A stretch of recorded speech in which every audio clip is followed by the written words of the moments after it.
Dan yang lebih gilanya adalah dari hasil dia membayar Rp1 tersebut, dia bisa mendapatkan saldo sebesar Rp300.000 di dalam kartu kereta apinya itu. Lalu kemudian dia coba lagi nih, top up di kartu multi trip yang lain dan ternyata bisa. Nah, tapi yo geng, tekan tombol subscribe geng.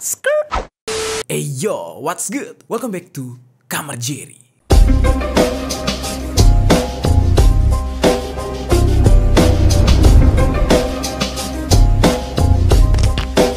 Geng. Kita udah beberapa kali ya geng membahas tentang hacker gitu ya. Mulai dari beberapa kasus tentang hacker-hacker Indonesia yang sempat gue bahas. Terus ada yang paling fenomenal itu tentang Bjorka yang sempat membahas soal database rakyat Indonesia yang diperjualbelikan di dark web atau deep web. Lalu kita juga sempat membahas tentang seorang hacker kecil atau bocah gitu ya, yang mana dia adalah seorang pengidap autis dan dia berhasil membobol game GTA 6. Dan yang terakhir kemarin kita ngebahas tentang hacker asal Kalimantan, Indonesia, yang mana dia berhasil membuat software hacking. Jadi dia bukan ngehack, tetapi membuat sebuah software atau web buat hacking, buat penipuan, yang mana dari web itu dia juga berhasil mendapatkan pundi-pundi rupiah gitu ya. Nah, fun fact-nya nih ya, setelah gua ngebahas kasus itu nih geng, itu si hacker orangnya ngefollow gue. Shout out buat si bang hackernya. Sorry gua nggak bisa tampilin Instagram lo di sini, takutnya ntar pada banyak yang DM gitu ya. Banyak bocil-bocil yang rungkat kalah judi online tuh biasanya nyari hacker tuh, dikira bisa buat balikin uang mereka gitu ya. Kasihan si abangnya nanti. Tapi yang jelas kemarin gue udah sempat komunikasi sedikit dengan dia. Keren banget orangnya, humble gitu ya. Hari ini kita bakal ngebahas tentang dunia hacking lagi nih geng. Dan kali ini sebuah kasus yang datang dari Depok. Ya, Depok lagi. Segala hal yang unik-unik adanya dari Depok gitu ya. Ada babi ngepet, terus juga corona atau covid di Indonesia startnya dari Depok. Pokoknya Depok tuh top markotop lah. Sumber hal-hal unik pasti datangnya dari Depok terlebih dahulu. Nah, hari ini kita bakal ngebahas soal hacking atau dunia hacker, tetapi justru pelakunya itu adalah TikTokers, geng. Namanya itu adalah Ahmad Adril Hidayah, yang mana dia berhasil membobol sistem top up KRL atau kereta rel listrik ya, kereta api lah gitu. Yang gilanya adalah dia ini sebenarnya nggak punya basic sebagai seorang ahli IT banget, enggak gitu. Dibilang dia hacker banget juga enggak. Dia itu belajar otodidak cuma dari YouTube. Wah, gila. Ini membuat gue bertanya-tanya gitu ya. Ini sistem pertahanan cyber negara kita ini sebenarnya kuat apa enggak sih? Ini tutorial dari YouTube aja tuh bisa ngebobol sistem top up perusahaan besar loh. BUMN gitu kan, badan usaha milik negara. Ini sebenarnya si TikTokernya yang keren gitu, atau memang ya sistem cyber security negara kita ini yang lemah nih, jadi pertanyaan sebenarnya ya. Tapi ya sekeren-kerennya dia bisa membobol sistem keamanan negara, ya dia tetap aja melakukan tindakan kejahatan yang tidak patut ditiru nih geng. Nah, jadi buat kalian cukup menjadikan pembahasan kali ini sebagai informasi dan juga edukasi, jangan sampai kalian tiru kejahatannya, ya itu nggak bagus gitu. Nah, seperti apa nih cerita selengkapnya tentang kasus pembobolan sistem top up KRL ini? Kita bakal bahas secara lengkap, dan juga nanti kita bakal bahas kasus-kasus lain yang berhubungan dengan hacking dan juga carding. Nah, ini seru nih. Kalau carding tuh biasanya ngebobol kartu kredit orang gitu ya. Nanti kita bakal bahas juga di belakang. Nah, kalau ada pembahasan gue yang keliru, ya kalian boleh koreksi di kolom komentar. Kalau kalian merasa lebih paham dengan dunia hacking, silahkan tinggalkan informasinya di kolom komentar biar yang lain juga bisa baca. Oke, langsung aja kita bahas kasus-kasus berikut ini di sisi lain.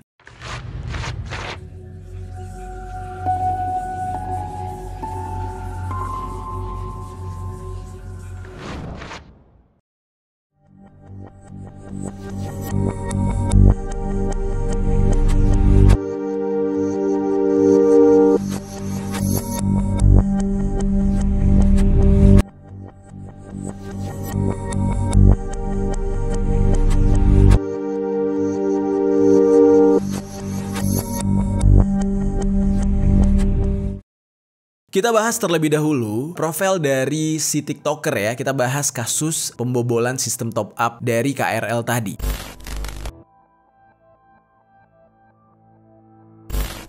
Namanya itu Ahmad Adril Hidayah atau lebih akrab dipanggil Adril. Usianya masih 21 tahun dan dia memang berasal dari Depok, Jawa Barat. Dia ini adalah seorang pria lulusan SMA dengan ijazah paket C. Dan bisa dikatakan dia ini nggak punya background ilmu IT sama sekali. Dan dari kabarnya dia tidak punya pekerjaan tetap alias nganggur. Nah tetapi di sini informasi dia nganggur ini gue kurang setuju gitu ya. Karena kenapa? Bukan berarti seseorang tidak bekerja di sebuah perusahaan, tidak menerima gaji bulanan itu bisa dianggap nganggur gitu. Ya banyak kan orang-orang sekarang udah mulai canggih, semuanya kerja di rumah. Ya mungkin mereka jadi seorang trader atau justru kerja remote. Ya banyak hal lah gitu ya. Nah tapi di sini informasinya dikatakan dia adalah seorang pengangguran. Sehari-hari dari informasinya, Adril ini menghabiskan waktunya hanya untuk bermain game online. Dan kebetulan sekali Adril ini memiliki ketertarikan terhadap dunia kereta api. Ketertarikan seperti apa yang membuat Adril ini kok jadi suka sama kereta api? Jujur sebenarnya ini percaya nggak percaya ya geng, ada komunitas pecinta estetika kereta api. Itu ada komunitasnya loh. Dan mereka itu disebut dengan rail fans. Dan saking banyaknya orang-orang yang suka kereta api, mereka menjadi rail fans sehingga komunitas ini sampai punya websitenya. Jadi bisa diartikan komunitas ini tuh pengikutnya banyak dan dijalankan dengan serius sampai ada birokrasinya gitu geng. Si Adril ini juga memiliki akun TikTok dan Instagram dengan username adrilrailfans_02 dan juga dia punya channel YouTube Adril Railway. Nah, jadi memang saking sukanya sama kereta api.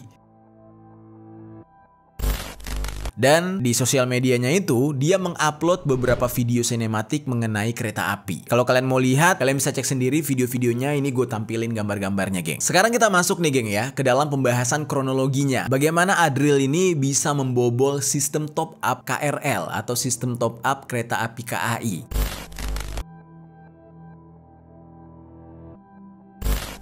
Kecintaan Adril ini terhadap kereta api ternyata lama-kelamaan mulai jadi salah gitu ya. Ini ibaratnya kayak dia suka sama cewek, tapi untuk mendapatkan cewek itu dengan cara mengirimkan guna-guna atau ngepelet lah gitu ya. Jadi analoginya kurang lebih seperti itu. Nah semua ini berawal ketika dia sangat suka bermain game online. Dan dia ingin memainkan game online secara gratis di saat itu. Karena kan ada beberapa game online yang memang berbayar. Misalkan kayak mau top up atau beli skin gitu. Udah pasti harus berbayar. Akhirnya, di saat itu Adril mencoba mencari tahu di YouTube bagaimana caranya agar bisa memainkan game online secara gratis. Lalu, tiba-tiba dia menemukan sebuah video yang memberikan tutorial untuk membobol sistem top up KRL. Nah, jadi berawal dari pengen main game gratis, malah nemuin tutorial yang gak nyambung sebenarnya. Bukan lagi permasalahan game, tapi cara untuk membobol sistem top up. Dan hal itu sangat kebetulan, karena konteksnya adalah untuk membobol sistem top up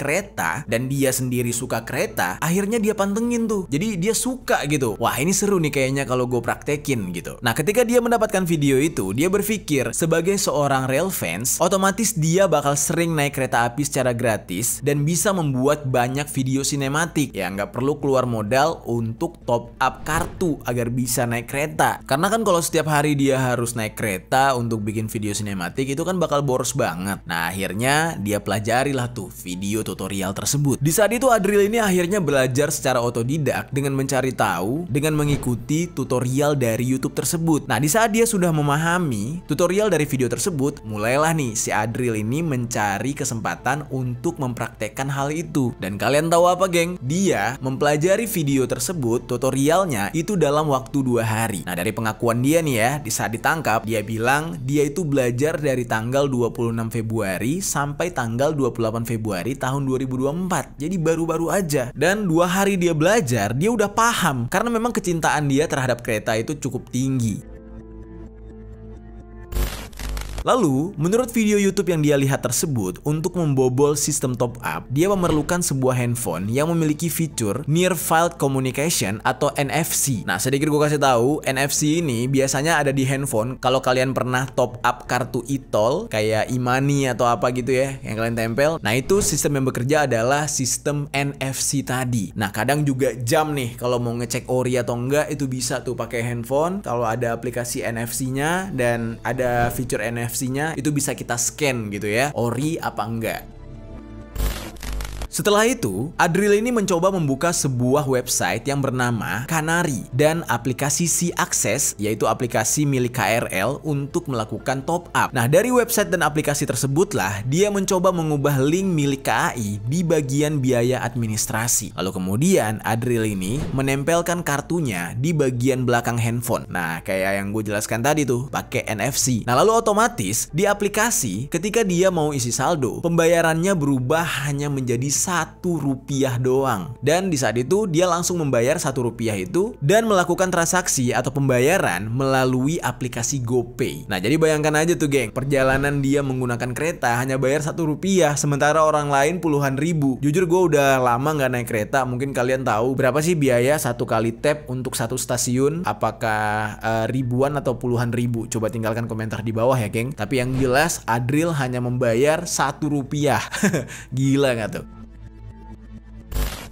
Dan yang lebih gilanya adalah dari hasil dia membayar Rp1 tersebut, dia bisa mendapatkan saldo sebesar Rp300.000 di dalam kartu kereta apinya itu. Lalu kemudian dia coba lagi nih, top up di kartu multi trip yang lain dan ternyata bisa. Nah, tapi dia hanya melakukan hal tersebut di kartu KRL aja karena memang teknik tersebut hanya bisa dilakukan di kartu KRL. Dan karena Adril ini memang seorang rail fans, jadi dia tidak terlalu masalah gitu, nggak keberatan. Ya udahlah, yang penting kartu gue bisa keisi dan gue puas nih naik kereta. Jadi dia nggak sampai mikir pengen bobol ATM lah, pengen bobol kartu kredit lah, nggak sampai ke sana mikirnya. Dari transaksi ilegal tersebut, dia sampai berkali-kali melakukan top up hingga mencapai Rp12.414.998.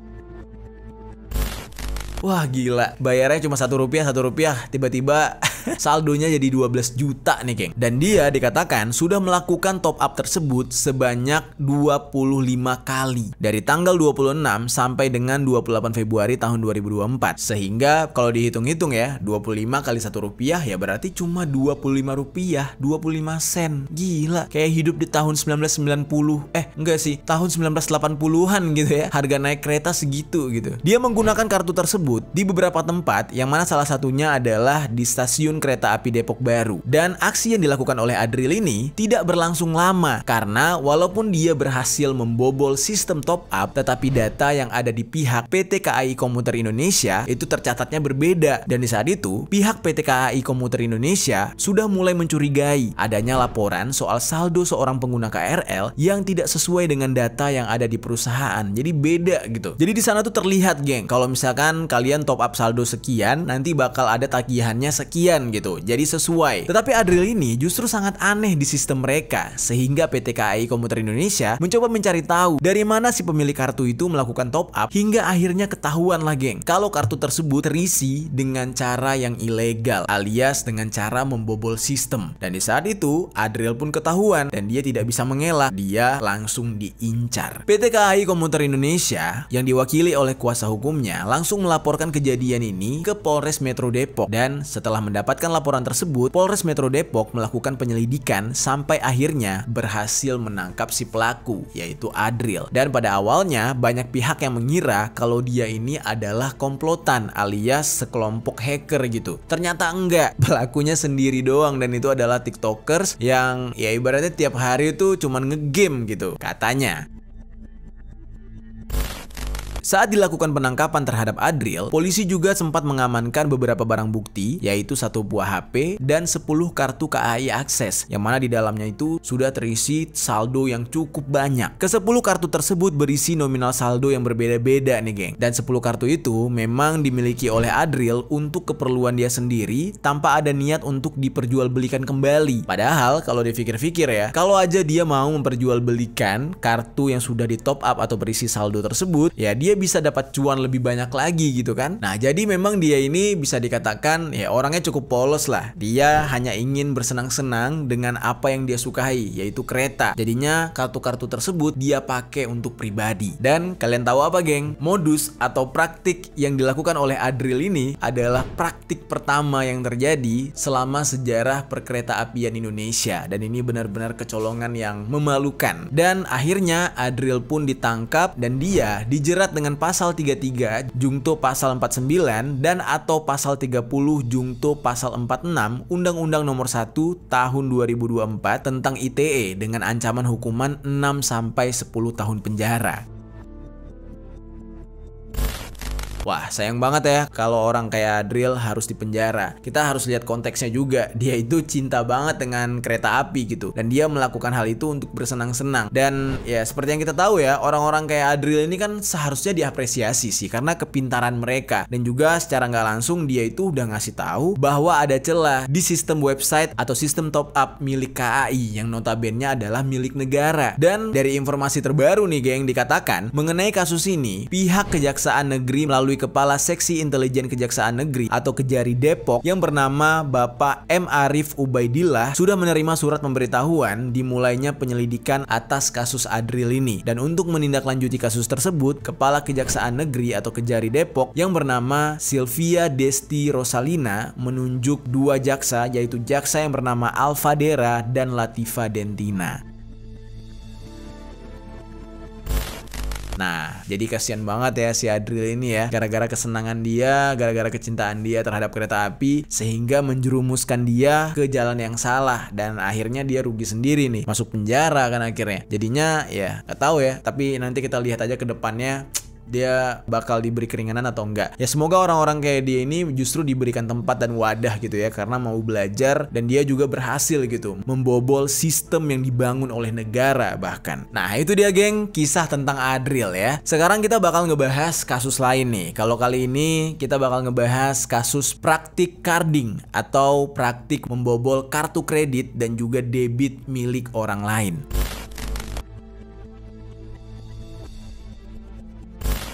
Oke geng, dari beberapa informasi yang gue dapat ya, memang apa yang dilakukan oleh Adriel ini masuk ke dalam kategori hacking atau meretas atau membobol. Nah tetapi hacking sendiri itu ada beberapa pengelompokannya lagi atau kategorinya lagi. Salah satunya adalah carding. Sedikit gue jelaskan nih, carding ini adalah salah satu bentuk penipuan sebenarnya, dimana si penipu akan mencuri nomor kartu kredit orang lain untuk kemudian bisa digunakan secara ilegal atau tanpa sepengetahuan si pemilik kartu tersebut. Tetapi kan nanti tagihannya tetap akan ditagih kepada si pemilik kartu. Jadi kayak misalkan si penipunya belanja apa gitu ya, harganya berapa, tapi yang nyicil justru yang punya kartu. Kan kasihan. Bentuk dari pencuriannya juga itu beragam praktiknya. Ada yang dengan membeli gift card prabayar dan kemudian menguangkannya dengan cara dijual. Nah atau ada juga seperti yang gue katakan sebelumnya, yaitu mencuri nomor kartu kredit untuk membeli barang-barang tertentu menggunakan kartu kredit tersebut. Si pelaku carding ini biasanya disebut dengan carder. Lalu ada 4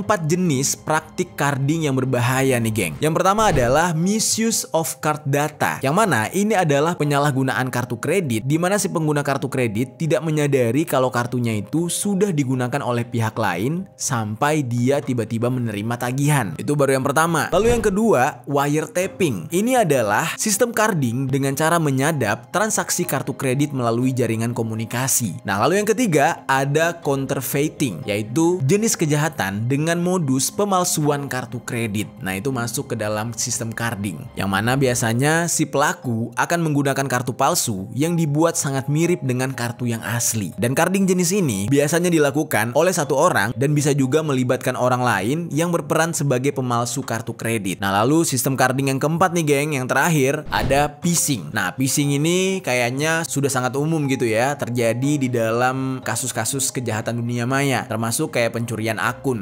Facebook, Instagram, atau Twitter, YouTube. Nah itu menggunakan phishing juga bisa. Nah ternyata di sistem carding atau pencurian kartu kredit, phishing ini juga berlaku. Dan kabarnya nih geng ya, sistem phishing ini yang paling sering terjadi di Indonesia karena banyak orang Indonesia yang kepo gitu. Sifat kepo orang Indonesia itulah yang dimanfaatkan oleh para hacker untuk membuat sistem phishing. Karena kalau sistem phishing itu ketika kita ngeklik, itu semua data kita bakal disedot ya, semua informasinya bakal didapat oleh si pelaku kejahatan. Nah biasanya sistem phishing ini dilakukan melalui website atau email atau juga sebuah aplikasi yang bisa menarik seseorang uang. Dan sering sekali aplikasi yang menjadi sistem phishing itu adalah aplikasi film dewasa biasanya. Dan sistem phishing ini biasanya menggunakan virus yang bisa membobol sistem keamanan baik itu di handphone maupun di komputer, yang membuat orang biasanya tertarik untuk ngeklik phishing tersebut ya karena memang dikemas secara profesional sehingga orang nggak sadar nih kalau itu adalah virus yang akan ngehack gadget mereka.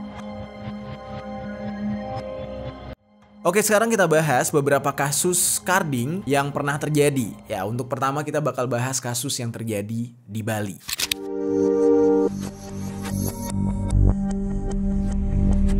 Di saat itu, tim Cyber Krimsus Polda Bali sedang melakukan patroli cyber. Dari patroli itu, akhirnya ditemukan sebuah akun Instagram atas nama Raddiba_, yang mana akun tersebut mempromosikan pemesanan hotel atau villa dan juga tiket pesawat dengan kalimat all hotel and villa diskon 30-50%, yang mana harga tersebut adalah harga di bawah pasaran sehingga itu terlihat sedikit mencurigakan. Karena tim Cyber Polda Bali di saat itu tidak pernah mendapatkan informasi kalau ada penurunan harga untuk pelayanan sampai semurah itu. Akhirnya, atas kecurigaan tersebut, pihak tim cyber itu bertanya-tanya apakah ini memang strategi marketingnya dengan cara bakar uang atau justru ini ada hal lain. Ya akhirnya dilakukanlah pemeriksaan. Setelah dilakukan penelusuran dan pendalaman lebih dalam lagi, akun media sosial tersebut ternyata diduga milik seorang perempuan yang berinisial RN. Nah, jadi pelakunya atau hackernya itu perempuan, geng. Lalu polisi semakin mendalami sosok RN ini. Siapa dia? Kok bisa dia bikin website kayak gitu? Realkah itu website atau cuma website jebakan? Lalu keesokan harinya, tepat di tanggal 12 Juli tahun 2023, pihak kepolisian berhasil mendeteksi keberadaan si pemilik akun itu atau si RN tadi. Yang mana ternyata dia sedang berada di Mall Bali Galleria Bypass Ngurah Rai, Kuta, Bali. Dan ternyata di saat itu dia sedang bersama pacarnya yang berinisial MA.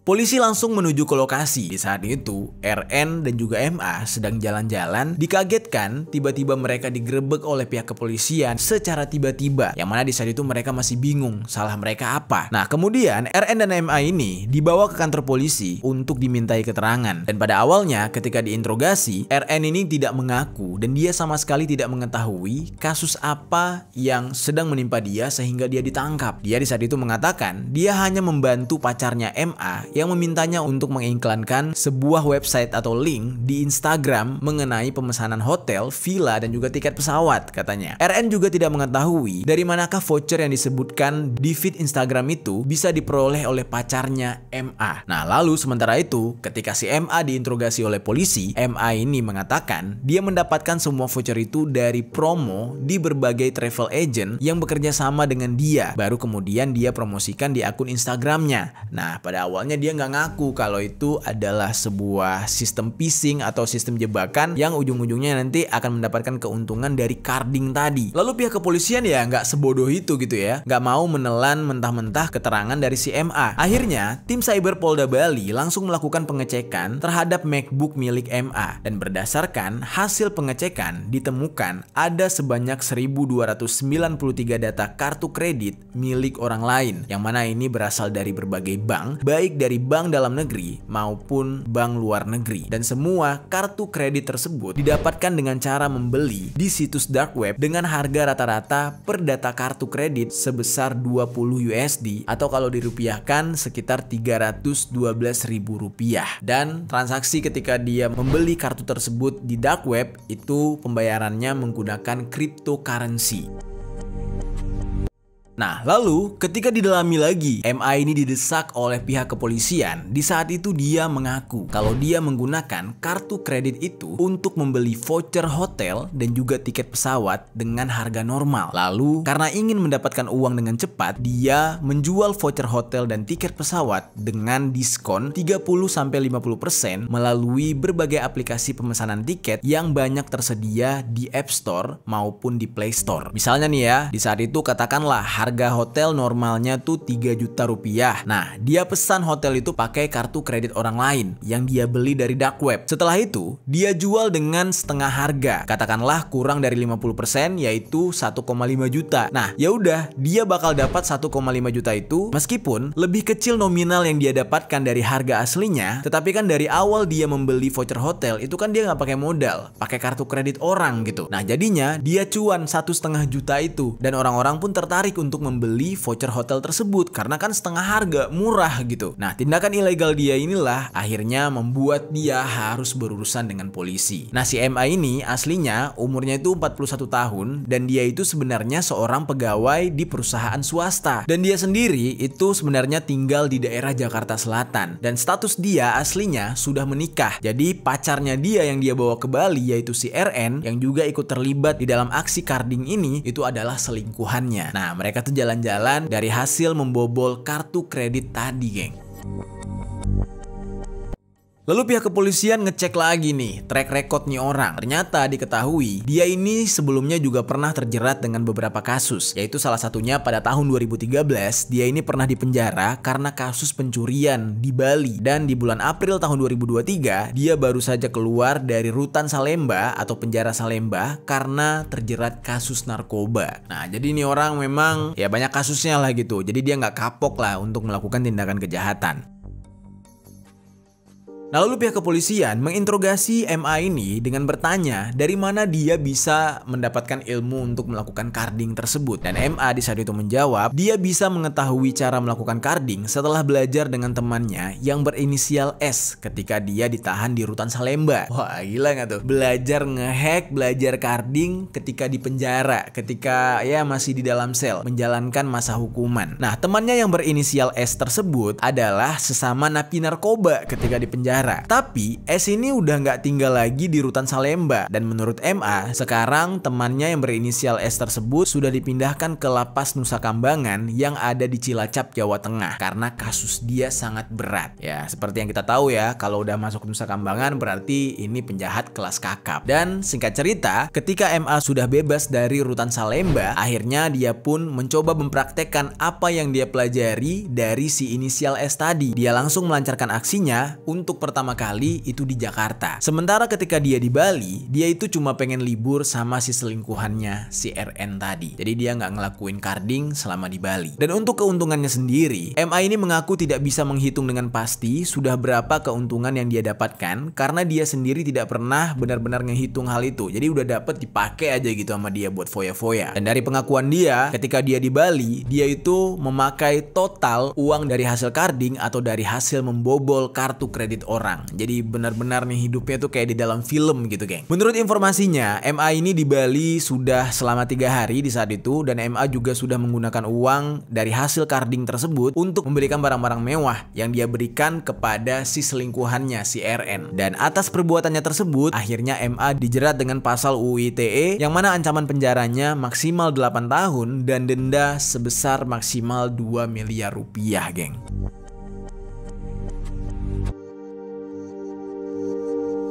Nah, gimana tuh geng menurut kalian? Menarik ya, carding ya? Gue jujur aja nih, semasa gue kuliah, dulu kan gue kuliahnya Gunadarma, sistem informatika. Nah, dulu tuh angkatan gue tuh banyak tuh yang jago carding, pinter carding. Ini serius geng, kalau kalian tahu ya, di seberang kampus D, dulu ada kampus D, belum tower kayak sekarang ya. Nah, itu ada namanya Gang Kapuk Margonda Depok, kalian cari tahu deh. Di Gang Kapuk itu rata-rata yang tinggal ya mahasiswa-mahasiswa Gundar. Dan mereka hidupnya tuh kayak, bukan berantakan sih, kayak ya layaknya anak kos-kosan. Gimana sih keluar ke warteg cuma pakai celana pendek gitu kan. Tetangga-tetangga ngelihatnya tuh kayak ya nggak punya masa depan nih. Tapi aslinya wah gila, lo kalau masuk ke dalam kosannya itu barang-barang kayak knalpot motor, apalagi tuh fairing motor, barang-barang dari Cina, produk-produk yang dari Cina itu ada sampai ke dalam kosan itu. Itu hasil carding, hasil ngehack. Nah, itu di zaman gua kuliah dulu, geng. Dan itu benar-benar ada. Oke, sekarang kita masuk ke dalam kasus yang selanjutnya nih, geng ya. Kasus selanjutnya ini terjadi di Surabaya. Kalau tadi di Bali, ini di Surabaya.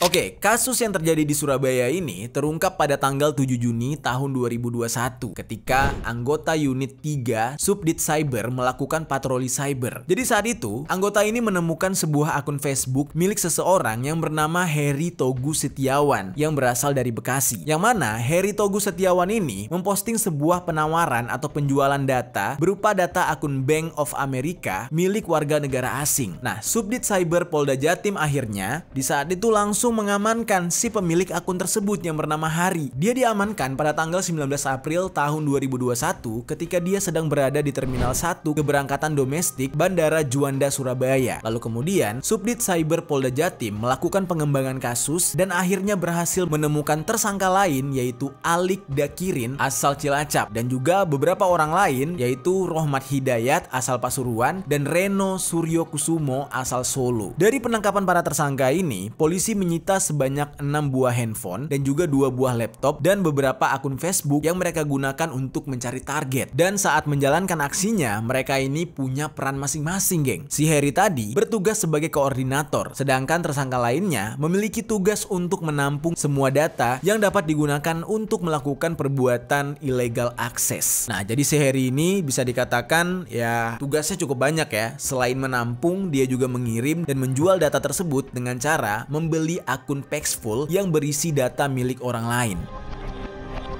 Nah, lalu tersangka yang lain yaitu Alik berperan sebagai eksekutor dengan mengolah berbagai data yang dikirim dari Hari untuk menjadi sebuah produk yang dapat diuangkan dengan cara menerima data akun dan data email yang berisikan data kartu kredit milik orang lain yang sudah diberikan oleh si Hari tadi. Nah, lalu kemudian tersangka lain ngapain nih? Nah, salah satunya Rohmat itu berperan sebagai pengumpul data dan bertugas untuk mencari data kartu kredit untuk dikirim kepada Hari. Dan juga dia berperan sebagai pengumpul barang hasil ilegal akses. Nah, lalu yang terakhir yang bernama Reno itu berperan sebagai penyedia akun Paxful dengan membuat sebuah marketplace atau e-wallet yang berfungsi sebagai wadah untuk membeli, menjual, dan menyimpan berbagai mata uang kripto yang dikirimkan oleh Hari. Nah, mereka menjual data-data tersebut dengan harga 200.000. Dan kalian tahu apa, geng? Keempat tersangka ini itu statusnya masih mahasiswa. Masih belajar, masih kuliah gitu. Dan mereka sudah menjalankan aksinya itu setahun. Uang yang sudah dikumpulkan itu cukup lumayan dari hasil melakukan tindakan kejahatan tersebut. Ya, kalian bisa bayangkan aja di zaman itu mereka berempat sudah berhasil mengumpulkan sekitar 300 juta rupiah.